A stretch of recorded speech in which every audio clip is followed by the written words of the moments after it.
Workers from the 774 local government council area in the country gathered in Abuja to celebrate the 40th anniversary of the Nigerian Union of Local Government Employers to discuss the struggle towards the actualization of achieving local government autonomy. I am Sharon Ijason. Welcome to Labour Lens. The conversation continues in a moment.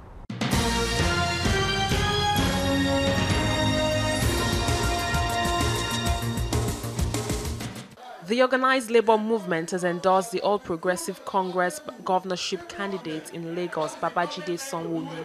At an interactive session between the three labour centres and Mr. Sanwo-Olu, the United Labour Congress, the Trade Union Congress and the Nigerian Labour Congress said their decision is based on the candidate's record when he served as the Commissioner for Pensions and Establishment.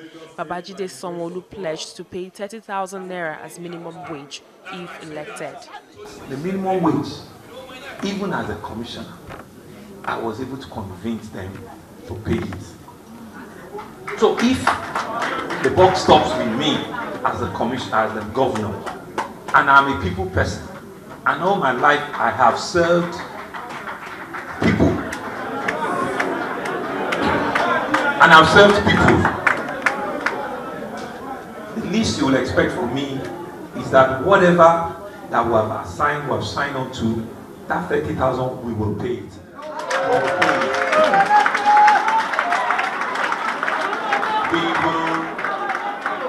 We will, and I know where the conversation started from. I know the figure that it started from.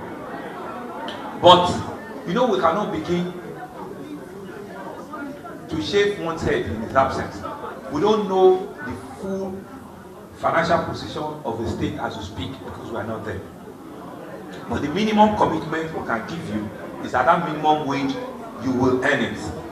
If we now get there and we look at our numbers and we can build a bigger cake, if we can build a bigger cake, then we'll have bigger knife to begin to look at the cake and we'll be able to cut the cake bigger and better.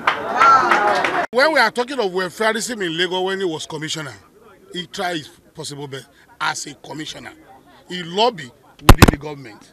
Now that he's going to be in charge, he's the first person to implement. Lagos happens to be the first state that implement 18,000 naira minimum wage we are talking about now, that is about to be elapsed. So this is the same person when he was commissioner because he has direct interaction with us. He has passion for us. We were not at the State Executive Council when he was lobbying for us. And he ensured that the thing has to scale through. And we are the first to receive in Lagos. And we believe in his ability that he can turn things around again.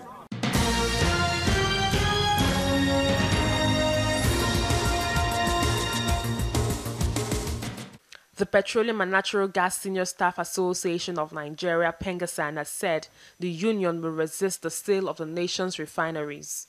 The president of the union, Francis Olabode Johnson, during an interview spoke on the implications of this action, adding that the federal government should rather speed up the rehabilitation of the ailing refineries and return them to optimal production level. Look at Ghana refineries. It was built in 1963. But today, if you go there, it's been maintained. And when this government came on board, they're also looking at, okay, what must we do to see how we can also do this? There are times in the past that refineries was given to Chrome Services to do non-hour maintenance. And the Chrome Services could not get the expertise required. They went to Romania to go and get Romanians to come and do it. And why is the refinery today? Kaduna Refinery, during the Abacha government, was given to Total. They decoupled it. Do it, couple it back. They couldn't. It is same NNPC staff. Quote me that they put it to use and it's working. The challenges of those refineries, apart from the issue of pipeline vandalization, and I also want to tell government that every effort that they are doing to also make sure the Niger Delta guys are also being taken care of to reduce restfulness and security of the pipeline. It's only in Nigeria that you see Nigerians breaking the pipelines and everything. And because of the poverty mentality and everything. And so these are things that have been done in the past, and this government is also doing, and every government must continue to look at it that these are things we need to address.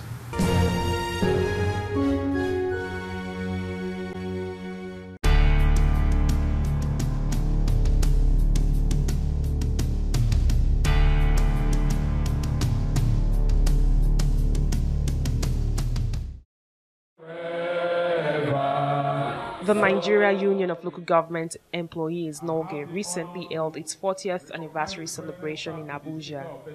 The event was well attended by NOLGE members from the 774 local government areas of the country. The theme of the anniversary celebration was tagged Local Government Yesterday, Today and Tomorrow, our struggle towards actualization of local government autonomy in Nigeria. It was deduced at the event that the local government is not allowed to function optimally.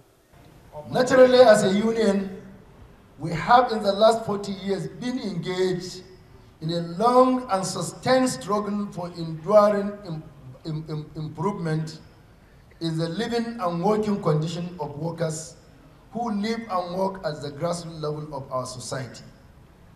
Most of our workers live among the rural populace and hence among some of the most disadvantaged and vulnerable segment of our country. Oftentimes, our members bear the full brunt of the gross underdevelopment of our nation, marked by inadequate access to potable water, decent housing, quality education, healthcare, good roads, etc., etc. Despite the problems, effort made centrally at the national level to address the issues of underdevelopment at the grassroots level have been consistently subverted by some state government and their agents. When a state or the people who run a state are not able to proceed, Professor Toyi Olurede, while delivering a lecture, called local government workers' attention to the lack of interest of candidates seeking political offices in the third tier of government.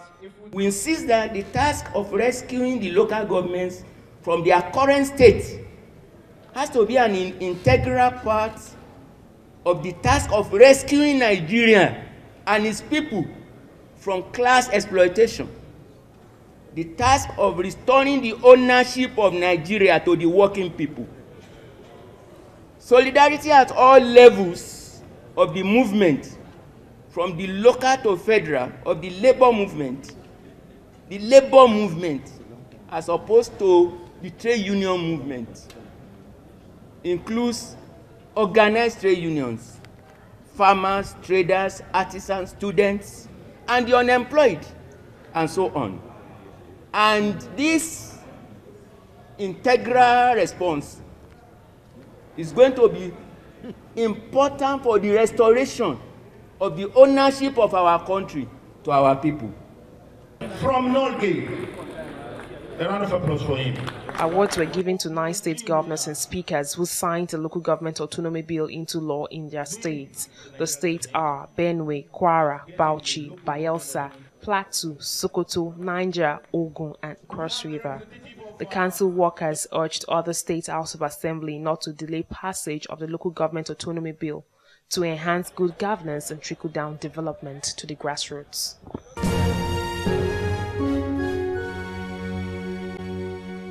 NOLGE, in the name of NOLGE, has been 40 years by birth today. But as you can see, while celebrating, we had a kind of sober reflection on our struggles for, let me say, for the past 2 decades now. And you can agree with us that if there's an agitation, then something is wrong with the system.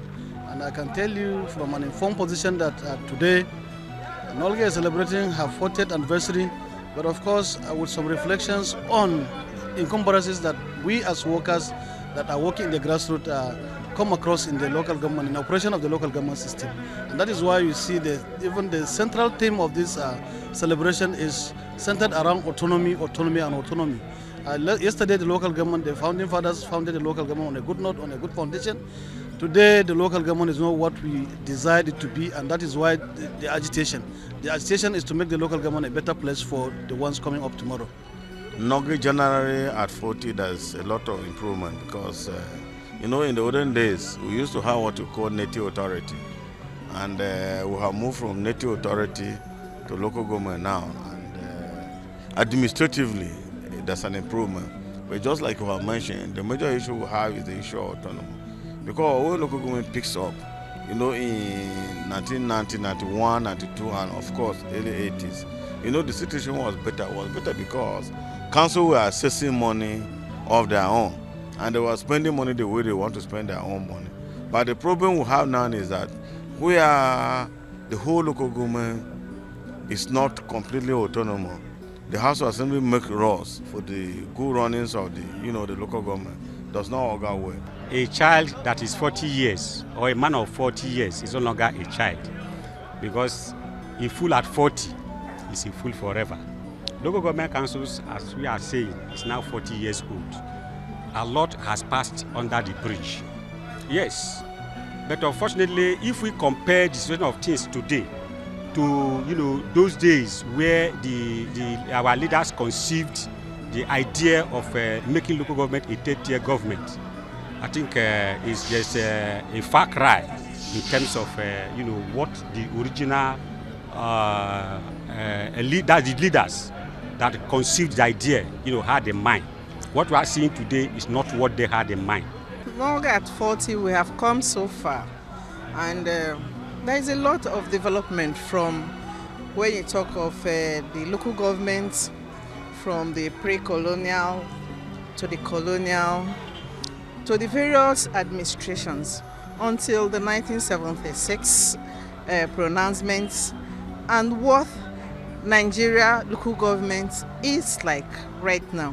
It has gone through a lot of development, and we'll say to a large extent that local government at 40 is matured, but we still need more, especially when we talk about the local government autonomy.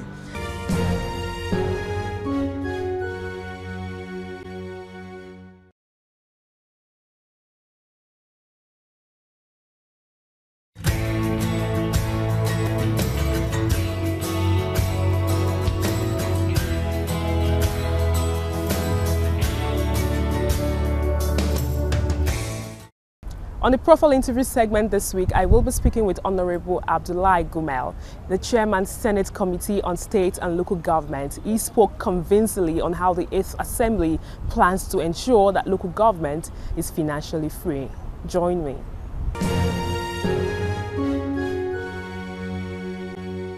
Good to have you on the program. Thank you very much.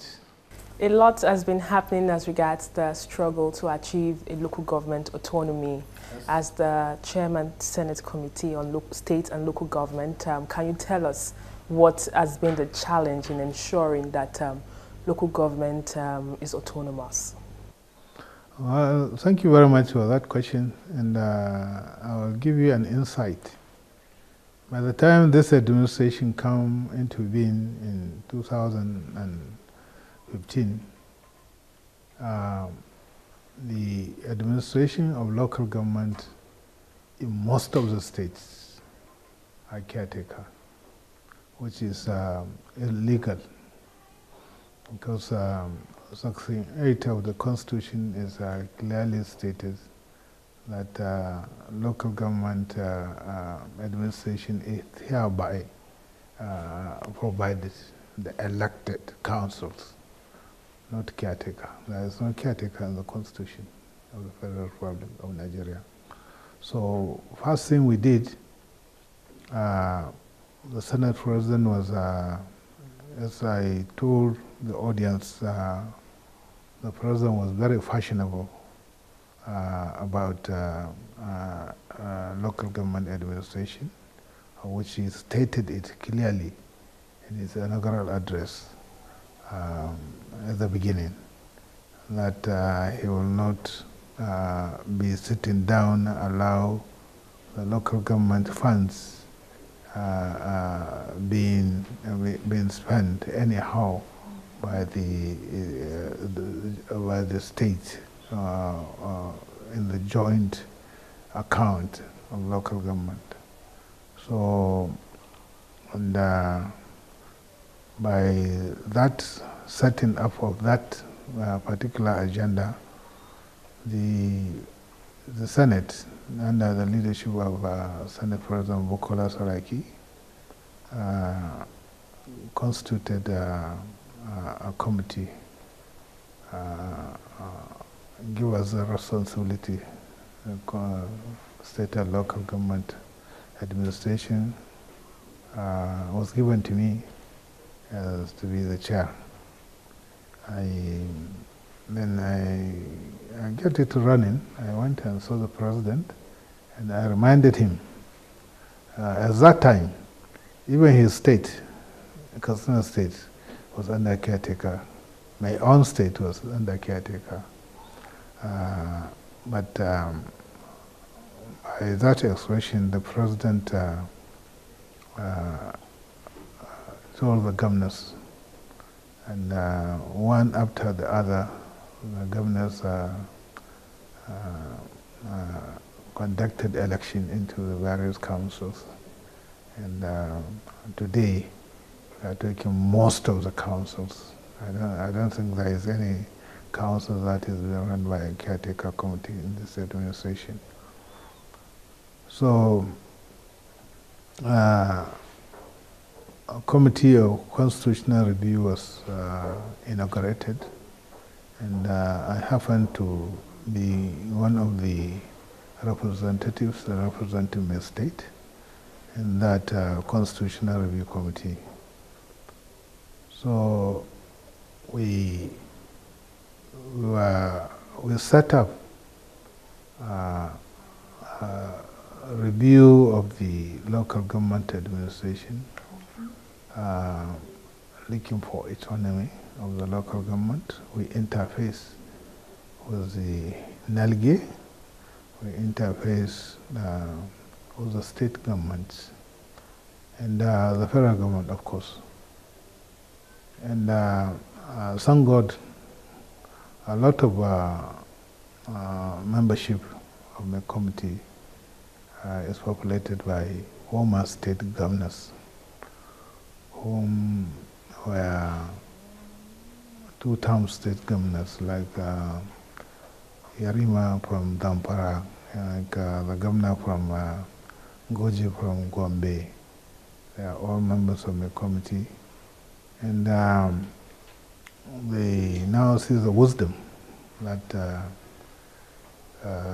if we are to give the local governments, the grassroots people, dividend of democracy, we have to remove local government administration from the clutches of the state governments.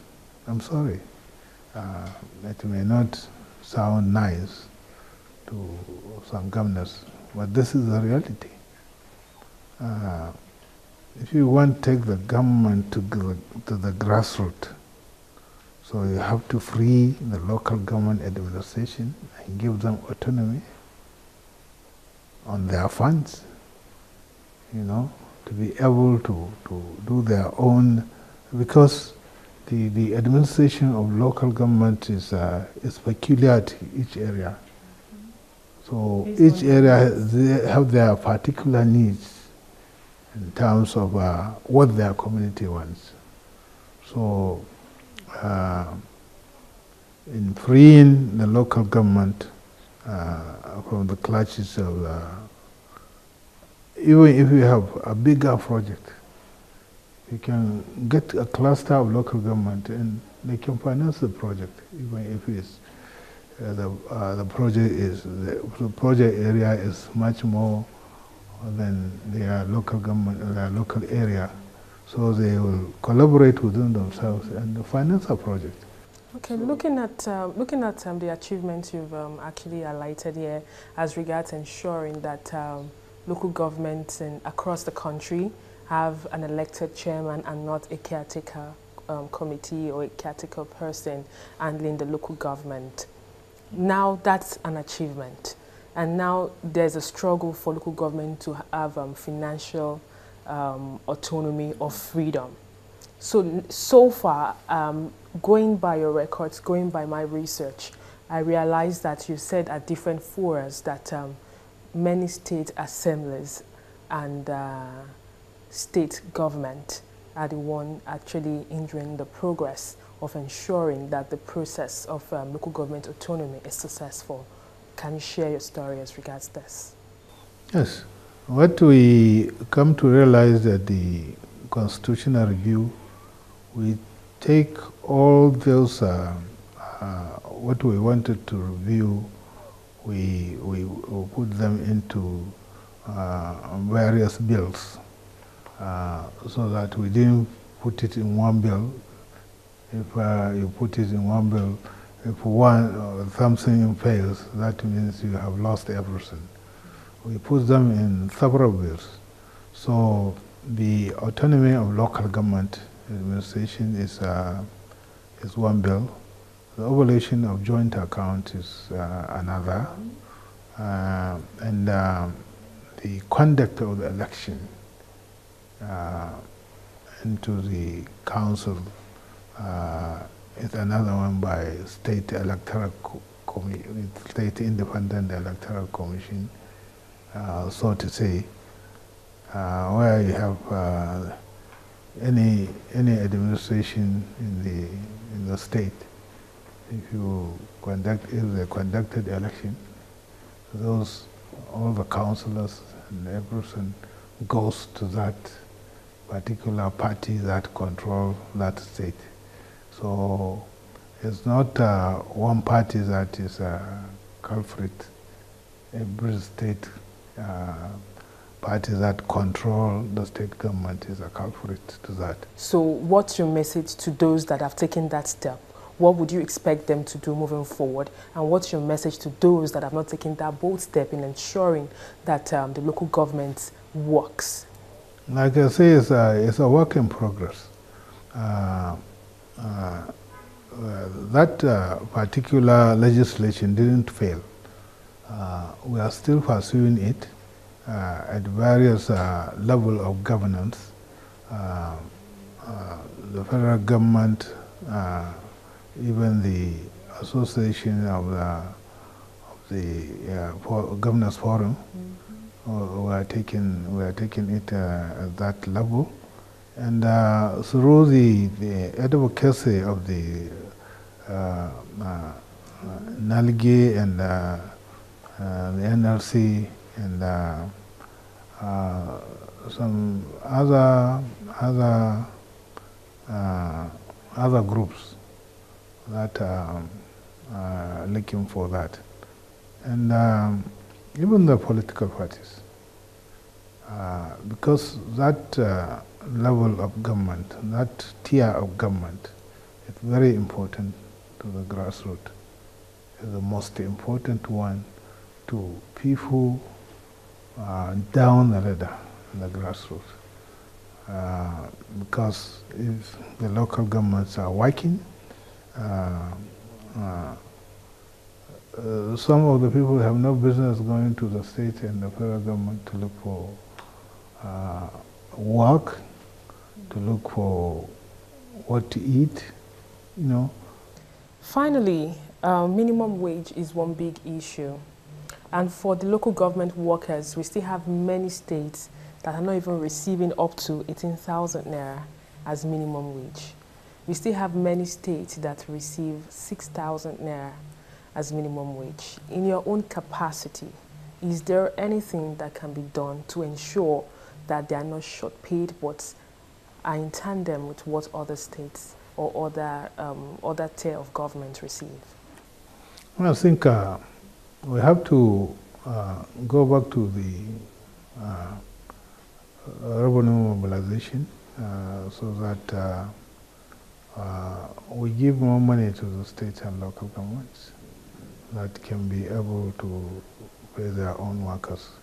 The bailout that the federal government has been given is just a one-off thing. And the Paris Club, it's not everyday thing. Sure. So we want to see a situation whereby if you develop some responsibilities of the federal government to the state and some of the responsibility from the state to the local government, then there should be commensurate funding. So as such, the revenue allocation formula should be reviewed so that It will take care permanently of the wage issues, both in the state and in the local governments. If you look at it, you don't have much of this wage issue in the federal government, but you have the challenges in the state and local government, and as such, the funds going to the state and local government are grossly inadequate.